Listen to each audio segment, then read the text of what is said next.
Okay, let me turn it on for you here.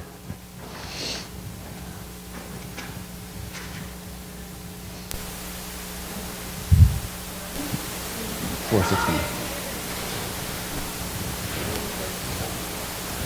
3:11.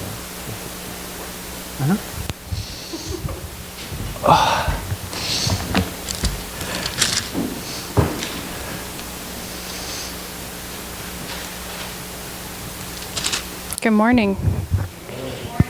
All right. Exodus 3, verse 11, where we'll pick up.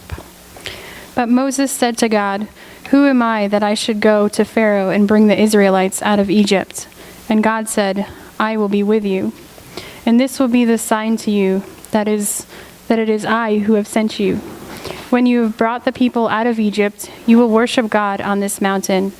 Moses said to God, "Suppose I go to the Israelites and say to them, 'The God of your fathers has sent me to you,' and they ask me, 'What is his name?' What shall I tell them?" God said to Moses, "I am who I am.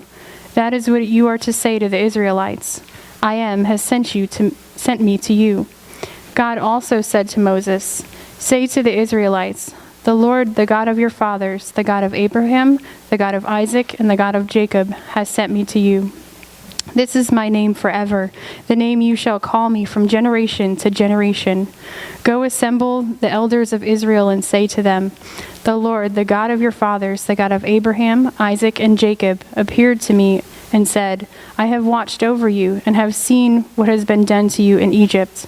And I have promised to bring you up out of your misery in Egypt into the land of the Canaanites, Hittites, Amorites, Perizzites, Hivites, and Jebusites, a land flowing with milk and honey. The elders of Israel will listen to you. Then you and the elders are to go to the king of Egypt and say to him, "The Lord, the God of the Hebrews, has met with us. Let us take a 3-day journey into the wilderness and offer sacrifices to the Lord our God. But I know that the king of Egypt will not let you go unless a mighty hand compels him. So I will stretch out my hand and strike the Egyptians with all the wonders that I will perform among them. After that he will let you go. And I will make the Egyptians favorably disposed toward his people, so that when you leave, you will not go empty-handed. Every woman is to ask her neighbor and any woman living in her house for articles of silver and gold and for clothing, which you will put on your sons and daughters, and you will plunder the Egyptians." Moses answered, "What if they do not believe me or listen to me and say, 'The Lord did not appear to you'?" Then the Lord said to him, "What is that in your hand?" "A staff," he replied. The Lord said, "Throw it to the ground." Moses threw it to the ground, and it became a snake, and he ran from it. Then the Lord said to him, "Reach out your hand and take it by the tail." So Moses reached out and took hold of the snake, and it turned back into a staff in his hand. "This," said the Lord, "is so that they may believe that the Lord, the God of their fathers, the God of Abraham and the God of Isaac and the God of Jacob, has appeared to you." Then the Lord said, "Put your hand inside your cloak." So Moses put his hand into his cloak, and when he took it out, the skin was leprous. It had become as white as snow. "Now put it back in your cloak," he said. So Moses put his hand back in his cloak, and when he took it out, it was restored, just like the rest of his flesh. Then the Lord said, "If they do not believe you or pay attention to the first sign, they may believe the second. But if they do not believe these 2 signs or listen to you, take some water from the Nile and pour it on the dry ground. The water you take from the river will become blood on the ground." Moses said to the Lord, "Pardon your servant, Lord. I have never been eloquent, neither in the past nor since you have spoken to your servant. I am slow of speech and tongue." The Lord said to him, Who gave human beings their mouths? Who makes them deaf or mute? Who gives them sight or makes them blind? Is it not I, the Lord? Now go, I will help you speak and will teach you what to say." But Moses said, "Pardon your servant, Lord. Please send someone else."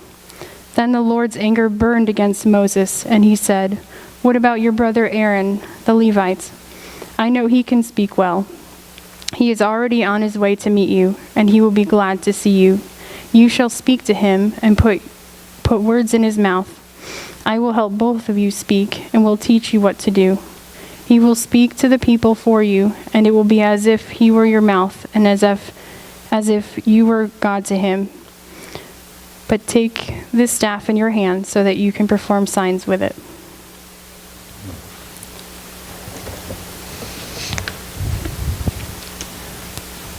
God, we're no different than Moses. We in the same way. We might not be leading many of the people up to the desert, to the water. We're leading the same way. And Father, I just pray that you would just awaken our minds and our hearts with your ever-present reality. Father, you're not just a God who did this a couple thousand years ago.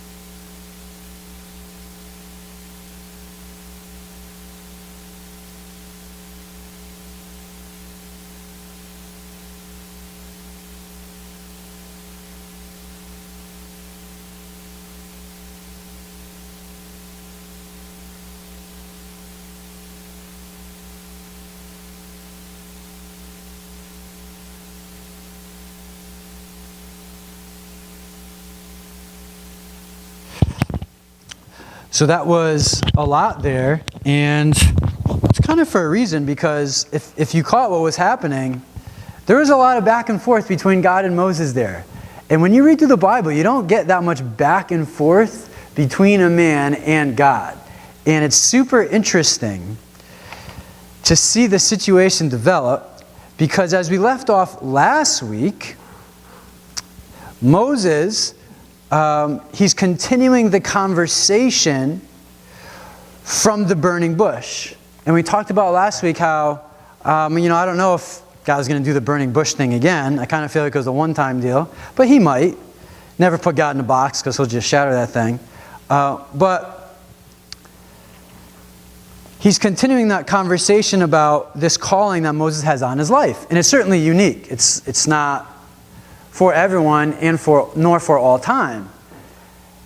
And God says, listen, I've heard the prayers of my people, and they've been crying out to me. I've heard it. They've come before me. I'm going to set them free. I'm going to make sure they're not here anymore. And you take care of that, Moses.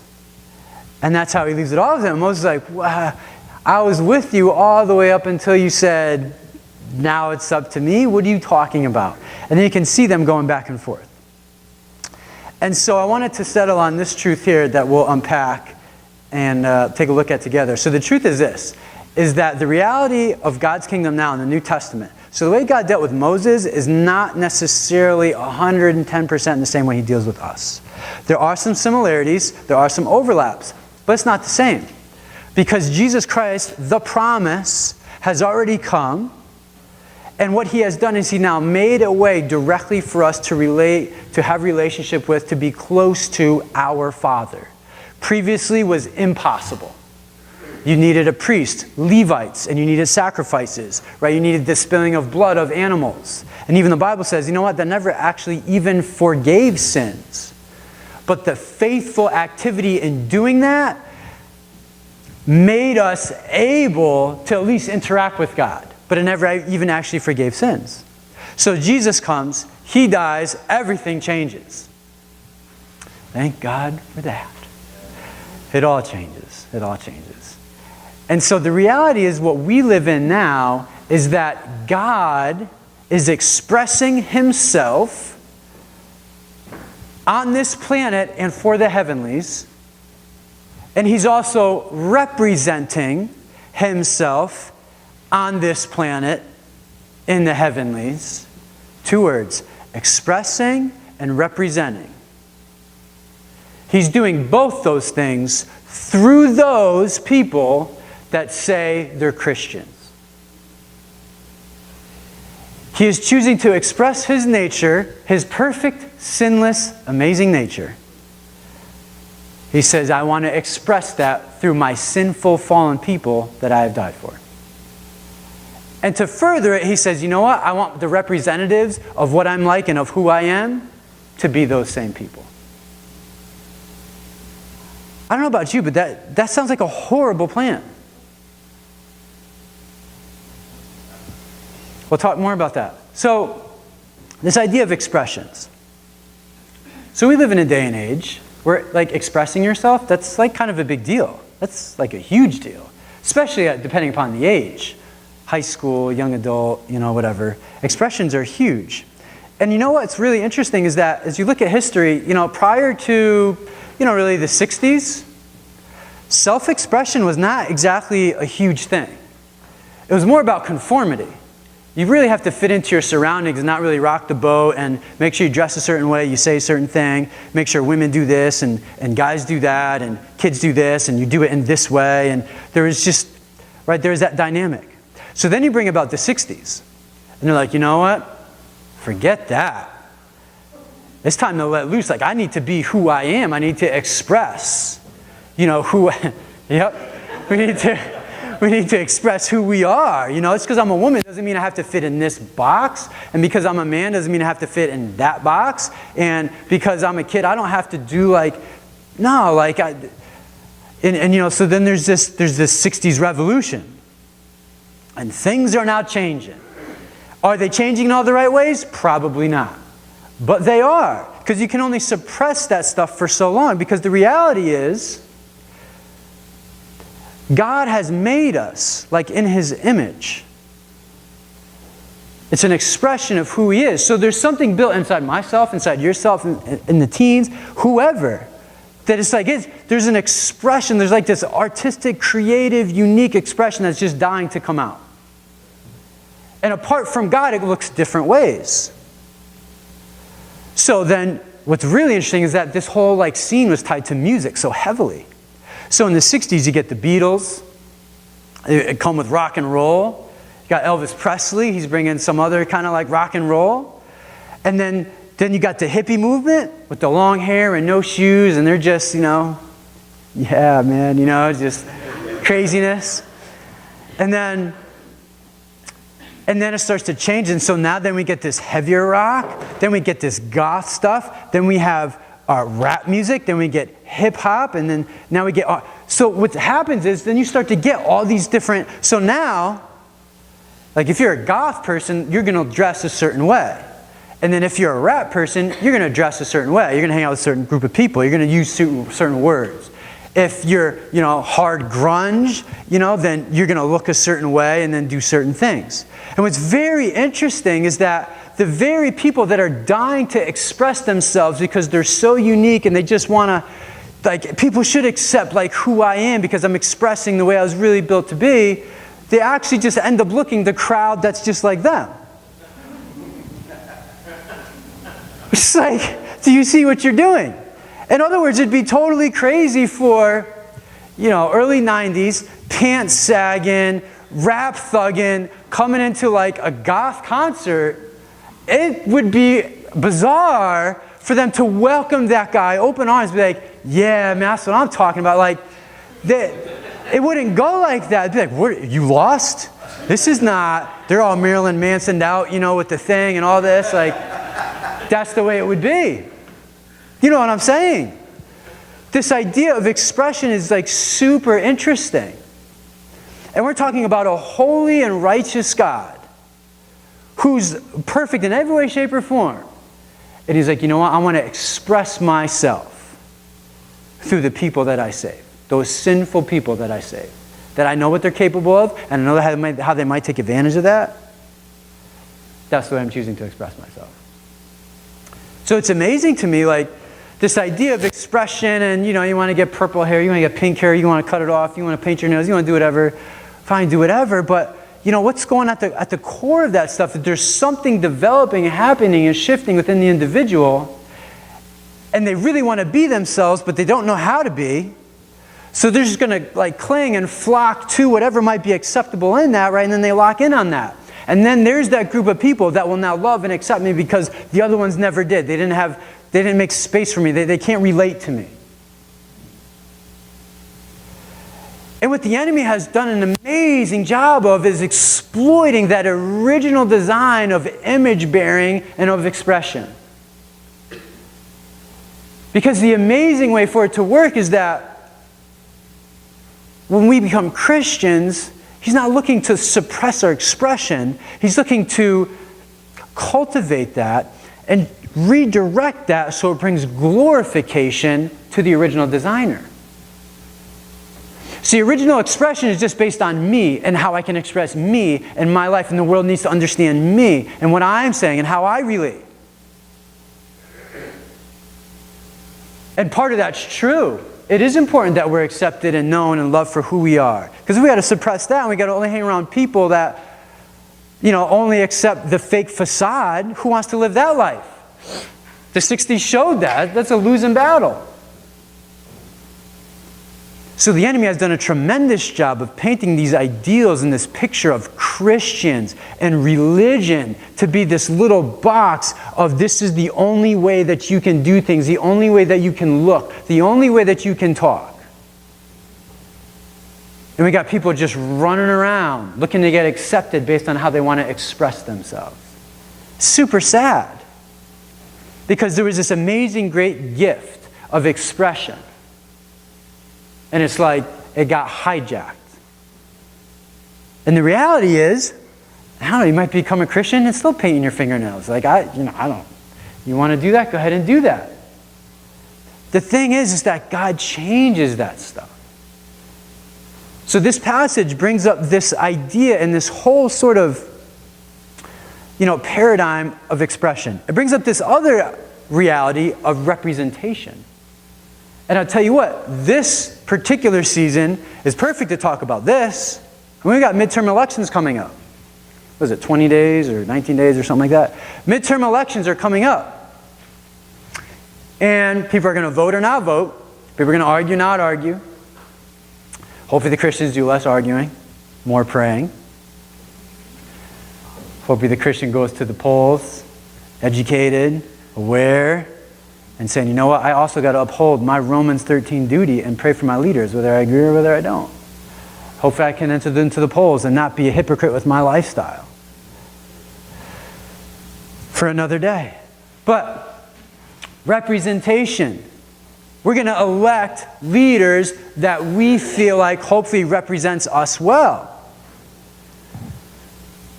And so, of course, the big issue right now is Trump with Christians, right? That's the big one. Like, how could any Christian in the world ever have voted for Trump because of the way he talks and the way he acts? And I'm not here to debate that. But there is this underlying assumption that if you're a Christian, you vote this way for this person. I'm saying that I do not think that is a biblical assumption to carry nor to have. In other words, I do not believe at all that God is American. I think He's God. He's Jesus. He's Holy Spirit. It's His whole other kingdom. We've created this thing, and that's fine. And I believe He's blessed this nation. You go to any other nation, it is not like this. It is not like this. We enjoy things that nations they have no idea. So is there just one party candidate? No, absolutely not. You got to vote based on your convictions and based on your prayer time. And if you have no convictions and no prayer time, I don't know why you'd be voting. What a throwaway that is. So when we're voting, right, and we're doing these things, we're looking for a representative. And so that's the argument, right, and Trump and Christians and all that stuff. So we can't control what's going to happen. We can't control it. And what's amazing to me is God could have controlled it. He could have said, you know what, Jared is an awful expression and representation of my perfect nature. Awful. He sucks at that. More times than not. Or pick someone that just gives their lives to the Lord, 85 years old on their deathbed.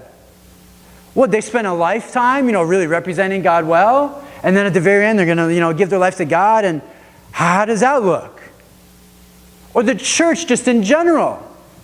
If I'm God, guess what? I'm getting all of me gods, and perfect angels, and they run it, and now it looks the way it's supposed to look. Now it's represented really well, because that's like what we think. We think that, representations of, what we believe are appropriate, they closely align with how we think it has to be. And I just want to suggest to you that in God's kingdom, part of that is true. The other part is true is that He's not a control freak. There's a heavy amount of grace and mercy. And yes, He does pull the ultimate strings, and He is in control and completely sovereign. But what He's looking for is He's looking for partnership from His sons and from His daughters to carry out His nature, His plans, and what He would like to have done. That just blows me away. Wow,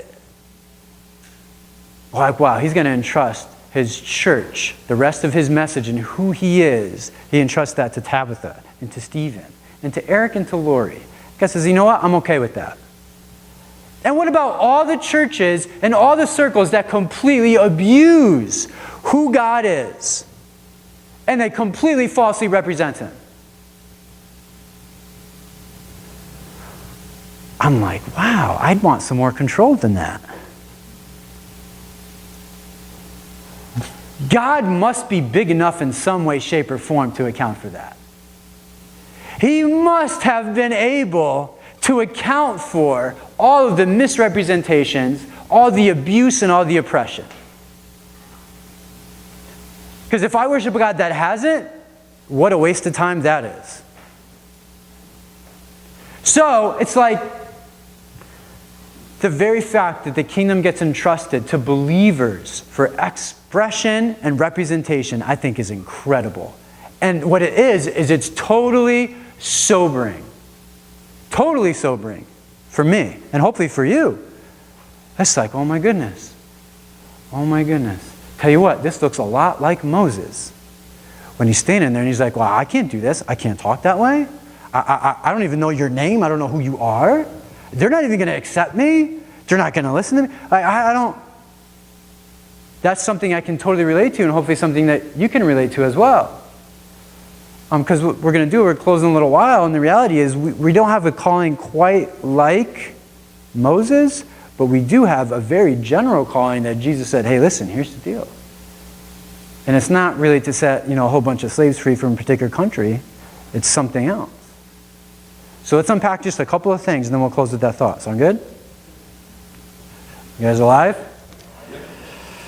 Around? Okay. So let's do this. So just unpack a couple of things, because obviously we read a lot, and we don't have time to go through the entire thing. So 3:11.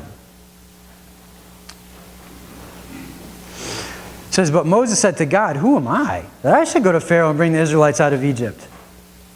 You know what's really interesting about that? Is 40 years earlier, he was already believing he was the man to bring them out. He believed it. He believed he was. And he tried to referee a fight, ended up killing an Egyptian. Then he went to some Hebrews, tried to break them up. And we read previously that he was hoping that his fellow Hebrews had realized, oh, now he's making the move. So he thought he was the man for the job. But right thing, wrong time is still wrong thing. So he was just off. And so now he's been 40 years. Now he's living in the desert, taking care of his father's, farm and cattle and all that. Gets married, has kids, and he's pretty much thinking, well, I had it wrong. I don't know. I don't even know. And so now he's at the burning bush talking with God, and he's telling him, and Moses is like, It's like that totally left his mind. Isn't that interesting? So he goes, who am I that I should go to Pharaoh and bring the Israelites out of Egypt? And God said, I will be with you. I love that response. He could have just said, yeah, well, I agree. You're pretty much a nobody too. But I am with you. That's the reality. It's not just be really impressive and then I can use you. That's the predominant great lie in the church. Be amazing. Be amazing first, and then I can use you. The upside down kingdom truth is, be humble, be vulnerable, Be transparent. Surrender to my lordship, I will definitely use you. Countless stories of men and women that are giants in the faith, currently now and those that have passed. Almost none of their stories start off with the type of family, the type of pedigree, the type of education, the circle that they were in, and then how God used that. It's such a small percentage. It's very interesting. God takes great delight in wisdom and just taking humble, broken people, trusting God for the very next step. And if you read any book, just read some books about some people. George Mueller, oh my gosh, ridiculous. Amy Carmichael, amazing. Francis Bonhoeffer, it's like, you're just going to be crying when you're reading that one. Really, pick up, I love, biographies or autobiographies of Christian men and women that have done it. You know what I mean? Not people that have lots of opinions and that have done it, that have lived it out, been in the trenches. And all of them, you read all their stories, the common thread and the common theme, they realized they were nobody, but they realized who was with them. And so it's not worthwhile to think really bad about yourself. It's really worthwhile to think about yourself how God thinks about yourself. Because he didn't stop Moses and be like, yeah, you are a loser and thank God I'm here to fix it. He's nothing like that. It's like, don't worry about it. I'm with you. I'm with you.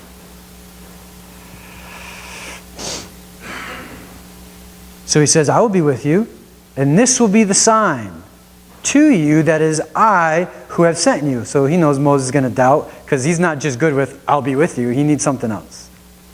It says, when you have brought the people out of Egypt, you will worship God on this mountain. If I'm Moses, I'm kind of like, that's not a good sign.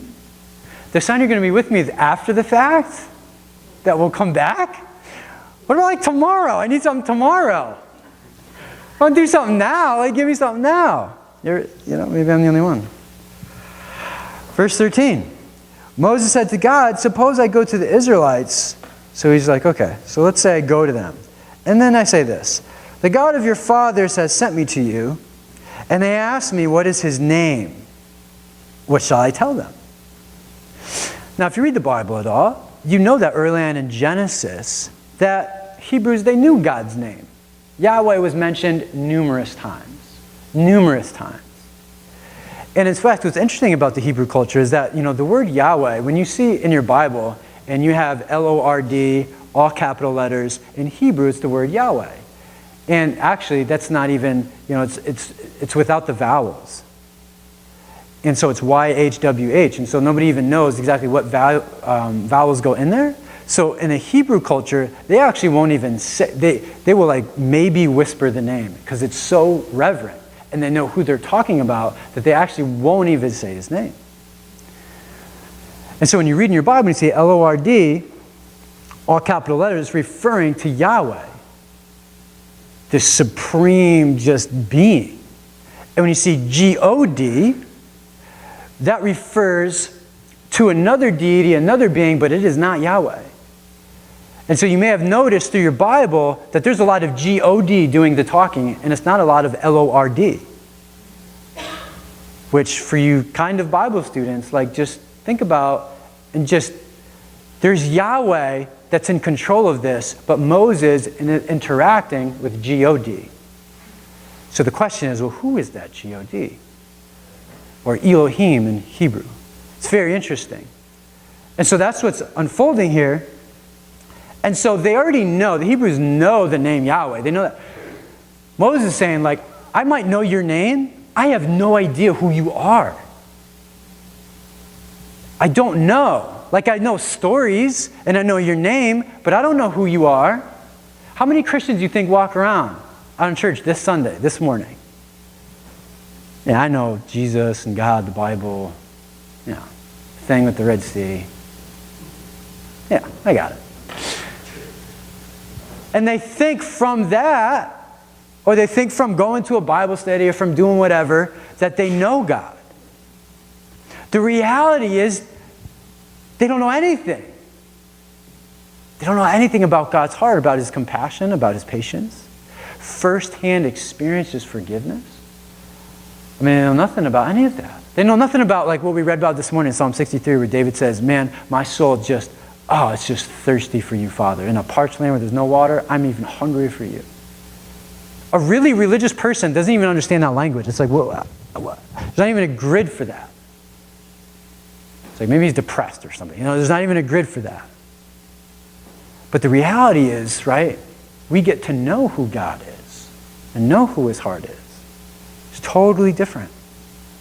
So Moses is asking a good question. Here's the answer. What's his name?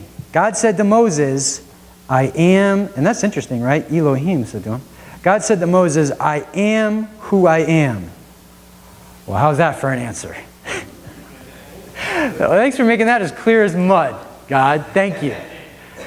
Hoping for some more than that. So he tells him basically, I'm Yahweh. That phrase is repeated, I am that I am.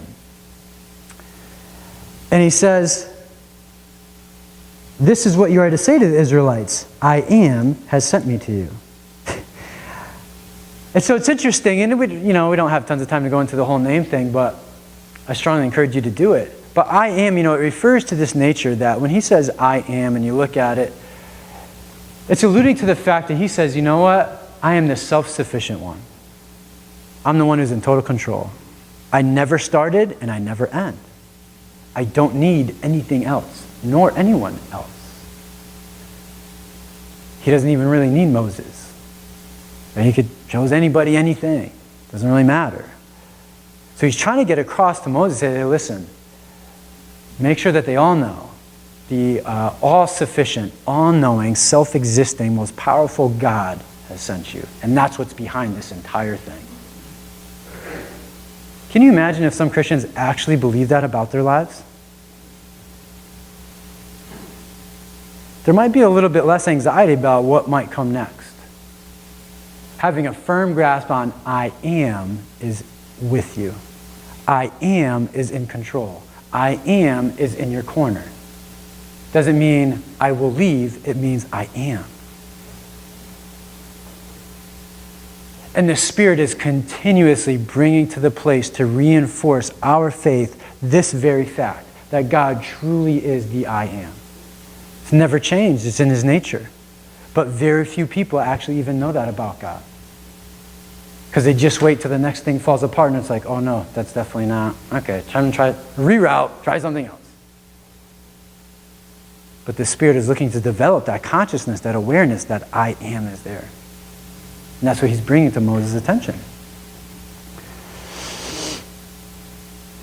It says, so God also said to Moses, say to the Israelites, the Lord, oh there we go, is your Yahweh, right? The God of your fathers, the God of Abraham, the God of Isaac, the God of Jacob has sent me to you. This is my name forever, the name by which I am to be remembered from generation to generation. So he says, go assemble the lead elders of Israel and say to them, the Lord, the God of your fathers, the God of Abraham, Isaac, Jacob, appeared to me and said, I have watched over you and have seen what has been done to you in Egypt, and I have promised to bring you up out of your misery in Egypt into the land of all the ites. Not going to read them all, but that's the idea, right? A land flowing with milk and honey. And I thought Moses, I assume he's looking at this bush like what in the world? Like a math class, like when I teach math, they're probably looking like that. Like that look, And he's like, no, they actually won't believe, but go ahead, yes. And then he goes, verse 18, he says, the elders of Israel will listen to you. It says, then you and the elders are to go up to the king of Egypt and say to him, the Lord, the God of the Hebrews, has met. What a ridiculous, just this plan. Go to Pharaoh, hey, listen, God told me, let everybody go.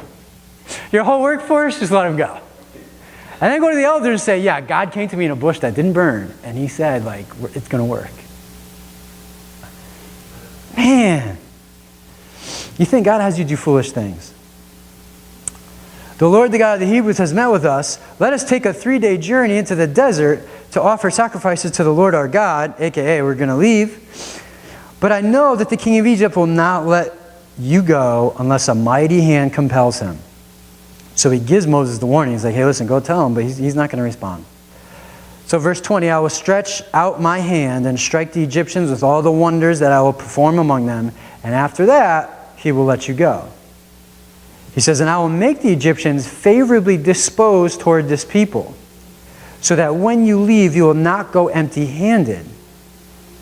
Every woman is to ask her neighbor, any woman living in her house, for articles of silver and gold, and for clothing, which you will put on your sons and daughters, and you will plunder the Egyptians. So he's saying, listen, not only is he going to eventually let you go, you're going to leave with everything. So make sure you have your sacks ready. Crazy. Moses said, what if they don't believe me? That's a fair question. It says, then the Lord said to him, what is that in your hand? A staff, he said. The Lord said, throw it on the ground. Becomes a snake, and he ran from it. He was probably booking, right? This is just getting weirder and weirder. Talking to a bush, he throws down his thing, a snake, he just takes... So bizarre. Then the Lord said to him, reach out your hand and take it by the tail. So Moses, I guess, runs back over there. Reached and took hold of the snake and turned it back into a staff in his hand. This, said the Lord, is so that they may believe that the Lord, the God of their fathers, God of Abraham, Isaac, and Jacob, has appeared to you. So it says, listen, here's one sign that you can give them. And then he says, here's another one.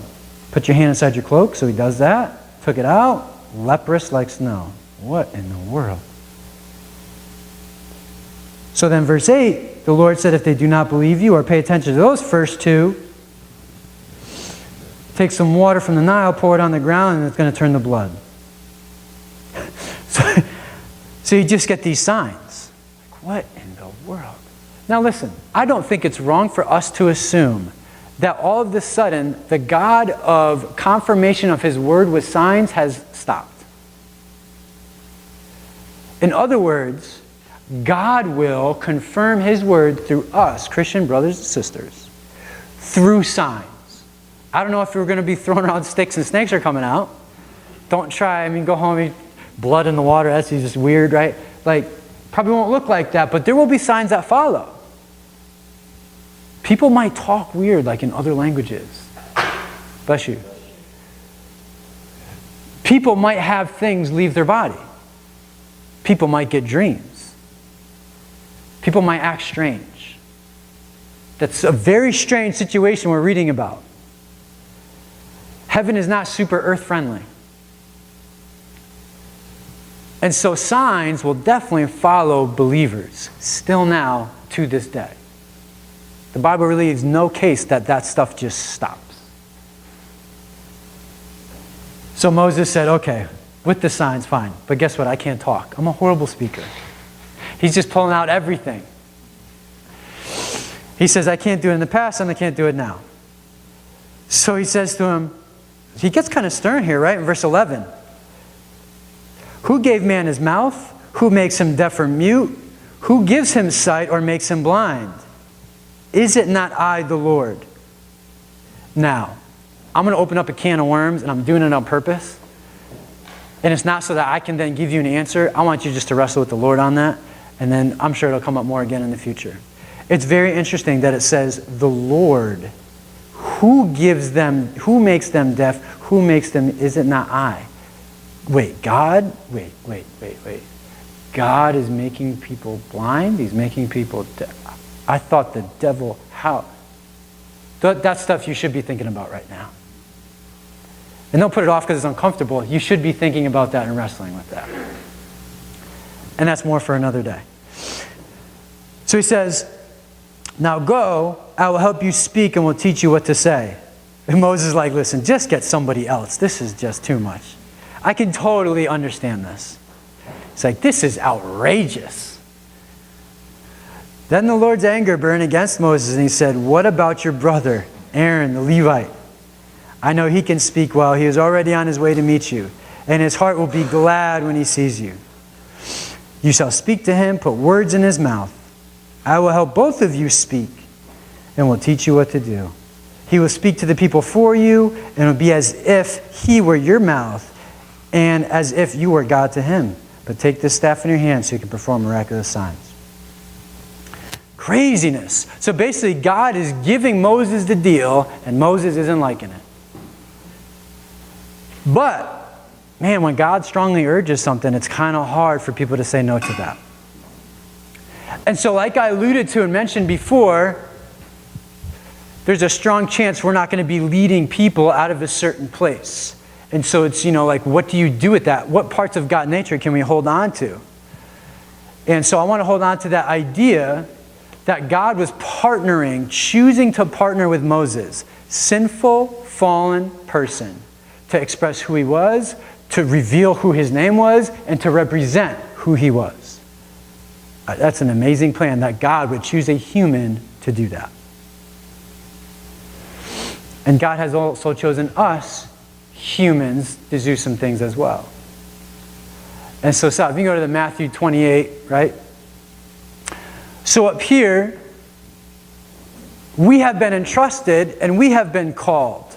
So if I were to ask you, what's God's calling on your life? Like, it was very obvious for Moses, for David, for Jeremiah, for Paul, for these people. They had very unique callings, specific. The reality is, what is my calling? What is your calling? Honestly, a lot of times it changes from season to season. God brings you to different places, and he's calling you and asking you to do different things at different times. So to search after some abstract calling, and it's like, oh, can I find it? Just be intimate with him right now, and it just unfolds before you. It's the people that say yes to him right now that enter into what the Lord wants to put before them. But for all Christians, the calling is definitely this one. God says, listen, people are bound to hell. They will go to hell because they don't know who I am. That Jesus has come and saved them from their sins. So I'm looking for my representatives. God's saying I'm looking for my representatives to represent me well. So the world around you can understand what's really at play. And help lead them to me. We're all in that calling. All of us. And how we express ourselves and how we represent him totally matters in that process. Because some people are just known for you need to do this, you need to do that, and God said to do it. And that might be true.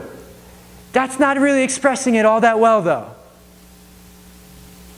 It takes a lot of work to express God's heart really well to people. It takes a long time. It takes a supernatural love to do that really well. To do that with no strings attached. To do that without manipulation, to do it without guilt.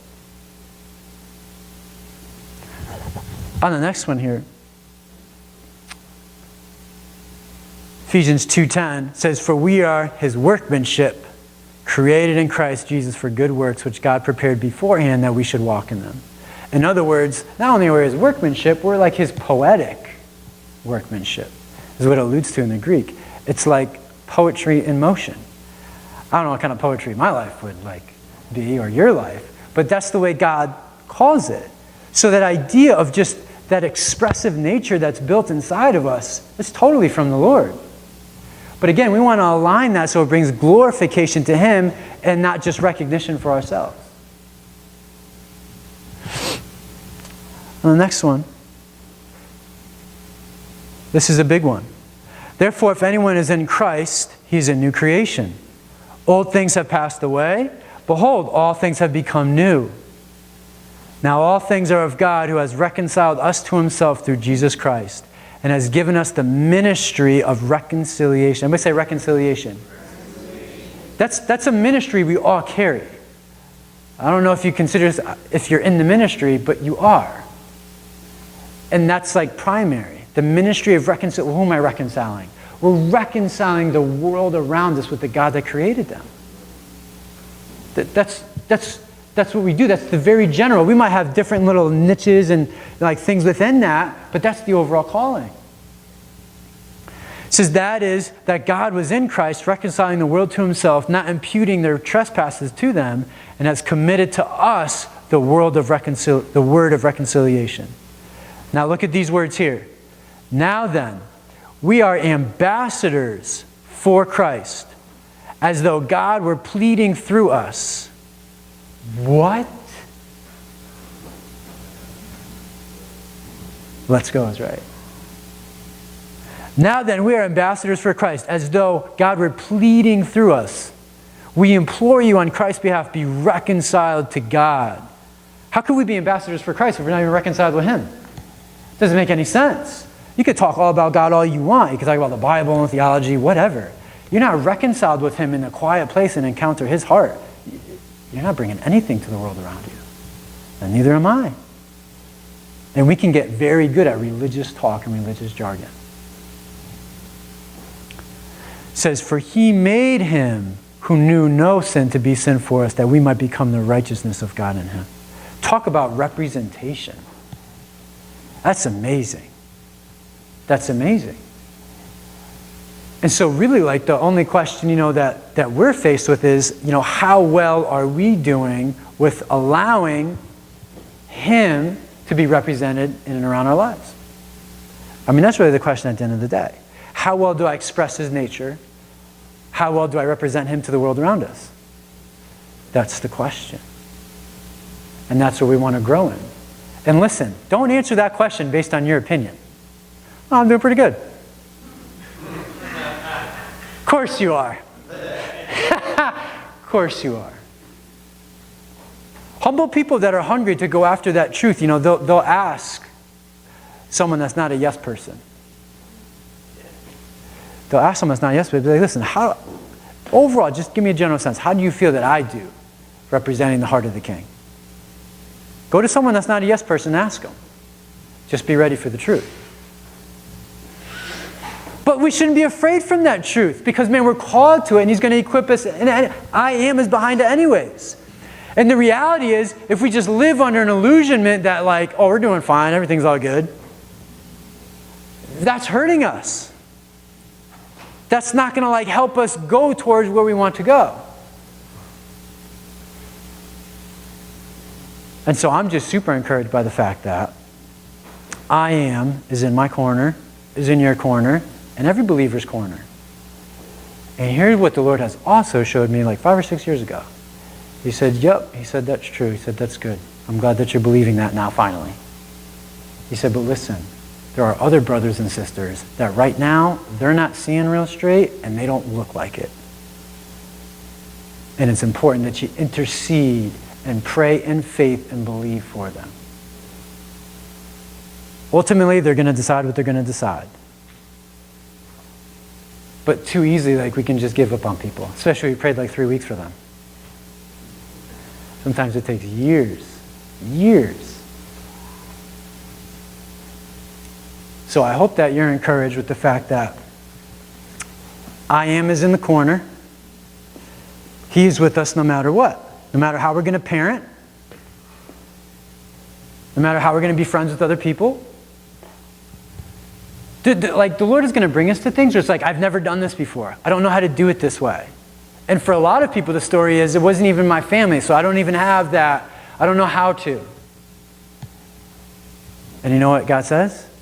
He says, I will be with you. I will be with you. Go after this the best way that you know how. I will be with you. So an excuse for I've never done it before and I don't know, man, just go after stuff that you feel like the Lord puts on your heart. He'll fill you with a sense of courage and with the ability to do things. Listen, I'm a walking testimony myself.